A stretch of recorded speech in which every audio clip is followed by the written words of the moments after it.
Yoga Vasishtam. Chapter 30. Self-Disparagement. 1. Seeing the world thus, engulfed amidst the abyss of hundreds of rising dangers and difficulties, my mind is immerged in the mire of anxieties. 2. My mind is wandering everywhere, and I am struck with fear at everything.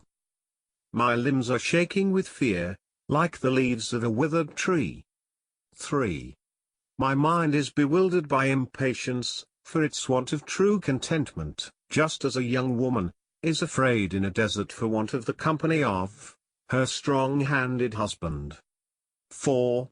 The thoughts of my mind are entangled in my desire for worldly enjoyments, as stags are caught in the pit, strewn with grass over it. 5. The senses of an unreasonable man ever run astray to the wrong, and never turn to the right way. So the eyes of a blind man lead him but to fall into the pit. 6. Human thoughts are linked to the animal soul, as consorts to their lords. They can neither sit idle nor amble at liberty, but must remain as wives, under the control of their husbands. 7. My patience is almost worn out, like that of a creeper, under the winter frost. It is decayed, and neither lives nor perishes at once. 8. Our minds are partly settled in worldly things, and partly fixed in their giver, the Supreme Soul. This divided state of the mind is termed its half-waking condition. 9. My mind is in a state of suspense, being unable to ascertain the real nature of my soul. I am like one in the dark, who is deceived by the stump of a fallen tree at a distance, to think it a human figure. 10. Our minds are naturally fickle and wandering all about the earth. They cannot forsake their restlessness, as the vital airs cannot subsist without their motion. 11. Tell me, O sage, what is that state of life which is dignified above others, which is unassociated with the troubles incident to birth and death, unqualified by the conditions of humanity, and apart from errors, and wherein griefs are unknown? 12. Tell me also, how Janaka and the other good men, who are conspicuous for their ceremonious acts, and distinguished for their good conduct, have acquired their excellence in holy knowledge. 13. Tell me, likewise, O source of my honor, how a man, who is besmeared all over his body with the dirt of worldliness, may yet be cleansed and get rid of it. 14. Tell me, what is that knowledge, by resorting to which the serpents of worldliness may be freed from their worldly crookedness, and become straight in their conduct? 15. Tell me, how the foulness of my heart may regain its clearness, after it is so much soiled by errors and tainted with evils, like a lake disturbed by elephants and polluted with dirt. 16. How is it possible for one engaged in the affairs of the world to be untainted with its blemishes, and remain as pure and intact as a drop of water on the lotus leaf? 17. How may one attain his excellence by dealing with others as with himself, and minding the goods of others as straws, and by remaining aloof from love? 18. Who is that great man that has got over the great ocean of the world, whose exemplary conduct, if followed, exempts one from misery? 19. What is the best of things that ought to be pursued after, and what is that fruit which is worth obtaining? Which is the best course of life in this inconsistent world? 20. Tell me, the manner by which I may have a knowledge of the past and future events of the world, and the nature of the unsteady works of its Creator. 21. Do so, that my mind, which is as the moon in the sky of my heart, may be cleared of its impurities. 22. Tell me, What thing is most delectable to the mind, and what most abominable to it? As also how this fickle and inconstant mind may get its fixedness like that of a rock. 23. Tell me, what is that holy charm, which can remove this choleric pain of worldliness, that is attended with numberless troubles? 24. Tell me, how can I entertain within my heart the blossoms of the arbor of heavenly happiness, that sheds about it the coolness of the full moon beams? 25. O ye good men, that are present and learned in divine knowledge, teach me so that I may obtain the fullness of my heart, and may not come to grief and sorrow any more. 26. My mind is devoid of that tranquillity, which results chiefly from holy happiness, and is perplexed with endless doubts, that disturb my peace as the dogs molest smaller animals in the desert. Chapter 31. Queries of Rama. 1.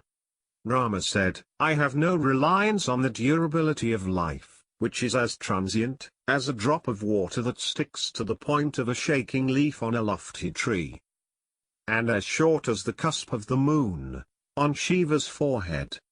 2. I have no credit in the durability of life, which is transient as the swelling that take place in the pouch of a frog, while it croaks in the meadow. Nor have I any trust in the company of friends, which are as dangerous as the treacherous snare of hunters. 3.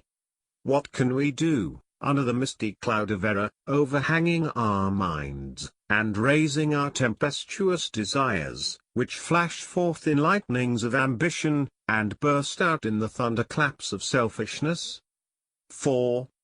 How shall we save ourselves from the temptations of our desires, dancing like peacocks, and displaying their gaudy train around us, and from the bustle of the world breaking in upon us as thickly as the blossoms of the kchi plant? 5. How can we fly from the clutches of cruel fate, who like a cat kills the living as poor mice, and falls unwearied and unexpectedly upon his prey in the twinkling of an eye? 6. What expedient, what course, what reflections, and what refuge must we have recourse to, in order to avoid the unknown tracks of future lives? 7. There is nothing so trifling in this earth below, or in the heavens above, which ye gifted men cannot raise to consequence. 8. How can this accursed, troublesome and vapid world be relished by one, unless he is infatuated by ignorance? 9. It is the fusion of desires, which produces the milky beverage of contentment, and fills the earth with delights as the spring adorns it with flowers. 10. Tell me, O sage, how the mist of our desires, which darkens the moon of our intellects, is to be dispelled from our minds, so as to make it shine forth in its full brightness. 11. How are we to deal in this wilderness of the world, knowing well that it is destructive, both of our present and future interest? 12. What man is there that moves about in this ocean of the earth, who has not to buffet in the waves of his passions and diseases, and the currents of his enjoyments and prosperity? 13. Tell me, O thou best of sages, how one may escape unburned, like mercury, in its chemical process, when fallen upon the furnace of the earth. 14. How can one get rid of the world, when it is impossible for him to avoid dealing in it, in the same manner as it is not possible for aquatic animals to live without their native element? 15. Our good deeds, even are not devoid of their motives, of affection and hatred, pleasure and pain, similarly, as no flame of fire is unaccompanied by its power of burning. 16.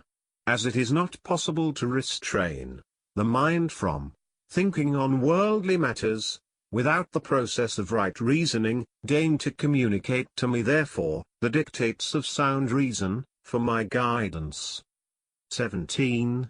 Give me the best instruction for warding off the miseries of the world, either by my dealing with or announcing the affairs of life. 18. Tell me of that man of enlightened understanding, who had attained to the highest state of holiness and tranquility, of his mind of yore, and the deeds and manner by which he achieved the same. 19. Tell me, good sir, how the saints of old fled out of the reach of misery, that I may learn the same for suppression of my erroneous conceptions. 20. Or if there be no such precept, as I am in need of, in existence, or being in ease, it is not to be revealed to me by anybody. 21. And should I fail of myself, by intuition, to attain that highest state of tranquility, then I must remain inactive, as I am, and avoid my sense of egoism altogether. 22. I will refrain from eating and drinking, even of water, and from clothing myself with apparels. I will cease from all my actions of bathing and making my offerings, as also from my diet and the like. 23. I will attend to no duty, nor care about prosperity or calamity. I will be free from all desires except that of the abandonment of this body. 24. I must remain aloof from all fears and sympathies, from selfish feelings and emulation, and continue to sit quietly, as a figure in painting. 25. I will gradually do away with the inspiration and respiration of my breath and outward sensations, till I part with this trifle, the seat all of troubles, this the so-called body. 26. I do not belong to this body, nor does it belong to me, nor is anything else mine. I shall be null and void, like the oil-less lamp, and abandon everything with this body. 27. Valmiki said, then Rama, who was as lovely as the moon, and whose mind was well fraught with reasoning, became silent before the assemblage of the eminent men, as the peacock ceases from his screaming before the gathering clouds in awe. Chapter 32. Praises on Rama's speech. 1. Valmiki said, when the Prince Rama, having his eyes resembling the petals of a lotus, had concluded his speech, calculated to remove all ignorance from the mind. 2. All the men in the assembly had their eyes beaming forth with wonder, and the hairs on their bodies stood erect and pierced through their garments, as if wishing to hear the speech. 3. The assembly seemed for a moment to have lost their worldly desires in their eagerness, after a stoic indifference, and to be rolling in the sea of nectar. 4. The audience remained motionless, as the figures in a painting, being enraptured with internal delight at hearing the sweet words of the fortunate Rama. 5. There were Vasishta and Viswamitra, with other sages, and the Prime Minister Jayantu and other councillors of the king, then seated in that assembly. 6. There were also King Dasaratha, and his subordinate Rajas, with the citizens, and foreign delegates, the chieftains and princes, together with Brahmins and men learned in the Vedas, and divine knowledge. 7. These accompanied by their friends and allies, with the birds in the cages, and the royal antelopes and steeds of sport, about the palace, listened to Rama with fixed and mute attention. 8. There were likewise the Queen Kausalya and other ladies adorned with their best jewels, and seated at the windows, all mute and motionless. 9. Besides these, the birds on the trees, and creepers of the princely pleasure garden, were listening to Rama, without fluttering their wings or making any motion or sound. 10. There were the siddhas and aerial beings, and the tribes of Gandharvas and Kinnaras, together with Narada, Vyasa, and Pulaha, the chiefs of sages, present at that place. 11. There were also some of the gods and chiefs of gods, Vidyadharas and the Nagas, who heard the speech of Rama, which was full of meaning and clearness. 12.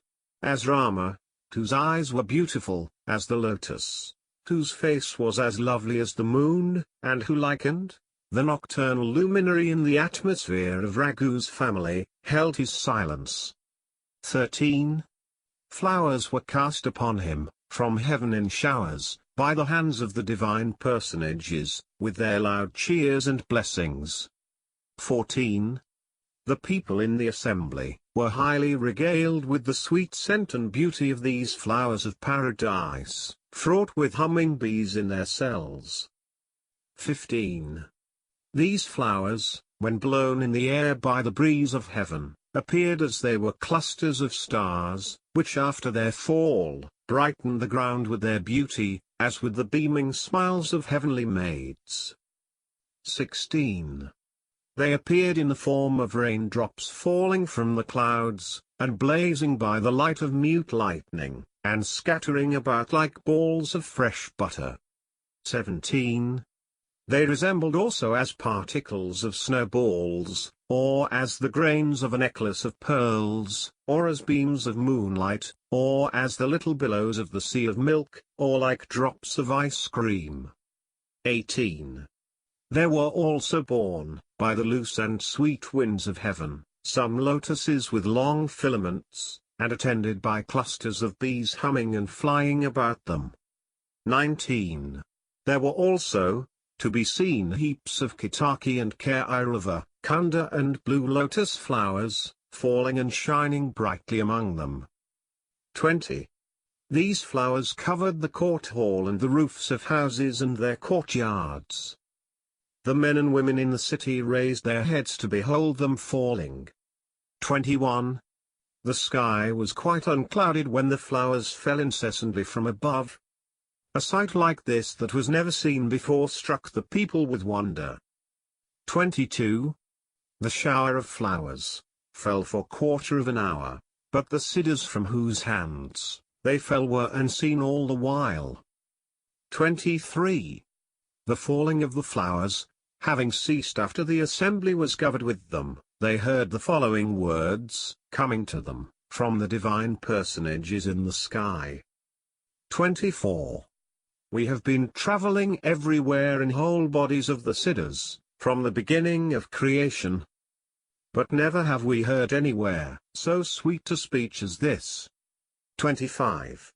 Such a magnanimous speech of indifference, as has been just now spoken by Rama, the moon of Raghu's race, was never heard, even by gods like ourselves. 26. We account ourselves truly blessed to hear this highly charming and wondrous speech from the mouth of Rama himself today. 27. Indeed we are awakened and edified, by attending diligently to this truly excellent speech, delivered by Rama, on the ambrosial bliss of asceticism, and leading to the highest felicity of men. Chapter 33. Association of aerial and earthly beings. 1. The siddhas said, it behoves us to hear the decision of the great sages, in reply to the holy sermon, already delivered by the chief of Raghu's race. 2. Come forward you, great chiefs of the sages, you Narada, Vyasa, Bulaha and all ye great sages, and be ready to hear. 3. Let us descend to the full open court of Dasaratha, which is as bright as gold, and free from stain, in the manner of bees, alighting on the aureate and immaculate lotus. 4. Valmiki said, so saying, the whole company of divine sages alighted themselves in that court from their aerial abode. 5. The Narada, the chief of sages, sat foremost playing on his lute, and in the midst was Vyasa, with his dark blue complexion, resembling a rainy cloud. 6. It was moreover adorned with the presence of the chief sages Bhrigu, Angiras, Pulastya and others, with Kjayavana, Audalaka, Uzira, Saralemon and many more about them. 7. Their garments of deer skins hang loosely down as they embraced one another. Their beads of rudraksha moved in one hand, and their water pots shook in the other. 8. Their bodies shed a luster in the court hall, resembling the yellow light of the stars in the sky, and like the beams of so many suns, blazing upon one another. 9. They appeared as a shower of moonbeams, or as a halo about the full moon, or as a circle about the orb of the sun out of its season. 10. They looked like a circlet of gems of varied colors, or like a belt of pearls of great luster. 11. Vyasa appeared at the place where he sat, to be as a dark cloud amidst the stars. And Narada was beheld upon his seat as the white orb of the moon amongst the starry group. 12. Here Pulastya shone as Indra, among the gods, and their Angira blazed, as the sun, amidst the heavenly bodies. 13. On seeing the body of Siddhas descending from the sky on earth, the whole court of King Dasaratha rose up, to greet them. 14. There was a promiscuous assemblage of the aerial and earthly sages, whose commingled glory spread a luster to the 10 sides of the court. 15. Some of them held bamboo sticks in their hands, and others had lotuses in theirs. Some had put the sacred grass in their crests, while others had inserted some gems to the braids of their hair. 16. Some had matted and tawny brown hairs on their heads, and others wore garlands of flowers on theirs. Some had strings of beads for their bracelets, and others wore wristlets made of the jasmine flowers. 17. Some were clothed in tatters, and others wore garments made of bark, while there were others who wore raiments of silk. Some were girt with girdles of grass and skin about their waists, and others wore waistbands with pendant strings of pearl. 18. Vasishta and Viswamitra honored the Ariels one by one, with respectful offerings and water, and courteous address. 19. The great body of the Ethereals also honored Vasistha and Viswamitra in their turn, with water and offerings worthy of them and with polite speeches. 20. The king also honored the gods, and the body of the Siddhas, who in return greeted the monarch with inquiries about his welfare. 21. Then the heavenly and earthly saints interchanged their greetings with one another with cordial welcomes and gestures, and were all seated, afterwards on seats made of the kisa grass. 22. They next honored Rama, who lay bowing before them, with gentle words and congratulations, accompanied with shedding of flowers. 23. There were seated in that assembly the sages, Viswamitra, Vasishta, Vamadeva and the ministers of state. 24. There were also Narada, the son of Brahma, Vyasa the greatest of sages, Marichi, Davasa, and Angira. 25. There were Kratu, Pulastya, Pulaha, Saraloma, the great sage Vatsyana, Bharadwaja, Valmiki the great bard and sage. 26. There were also Audalaka, Richika, Sajiti as well as Jayavana. 27. These and many others, versed in the Vedas and their branches, and knowing all things worth knowing, were the leading members of the assembly. 28.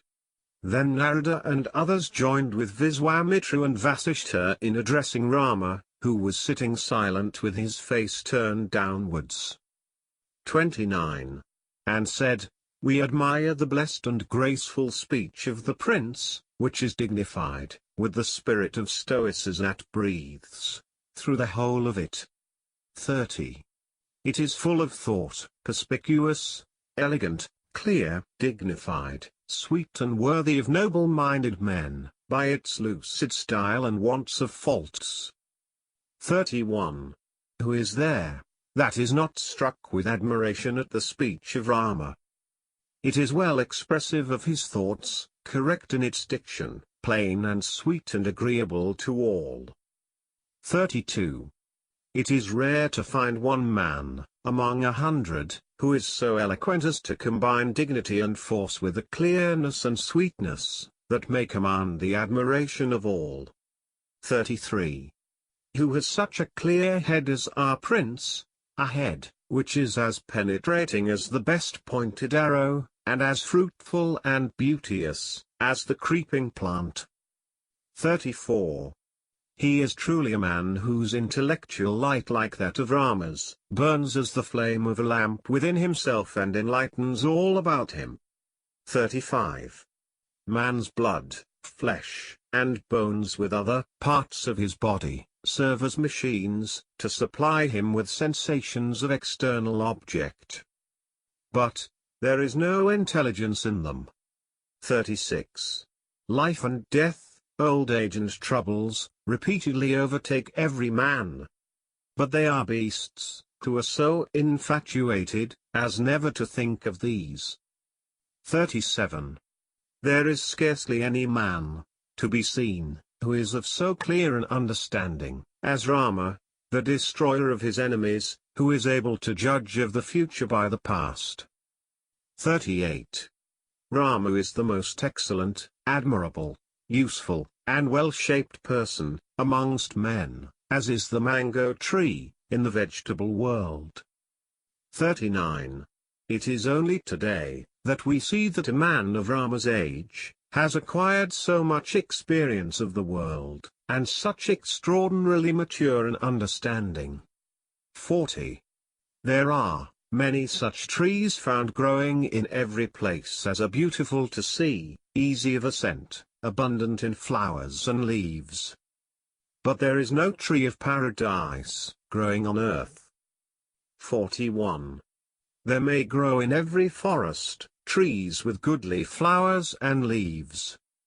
But the extraordinary and fair-clothed tree, is not always to be met with. 42. Rama has displayed the wonder of his knowledge, as the moon displays her cooling beams, and good trees, their clusters of blossoms, and as the flowers diffuse their fragrance all about. 43. It is very difficult to get the essence of true knowledge in this accursed world, which is constructed by the ungovernable and dominant predestination of our past acts, for misleading us to error and misery. 44. Those only are reckoned the best of men, and leaders of the good, who try their best to gain the essence of truth, and whose minds are fixed on glory as their best treasure. 45. We do not see anyone, in all this world, who is equal to Rama in discrimination and magnanimity. Nor shall there be one like him in future. This is our firm conviction. 46. If this speech of Rama, which has filled everyone here with admiration, failed to get its reply, to the satisfaction of Rama's mind, it is certain that all of us here must pass for senseless sages on earth.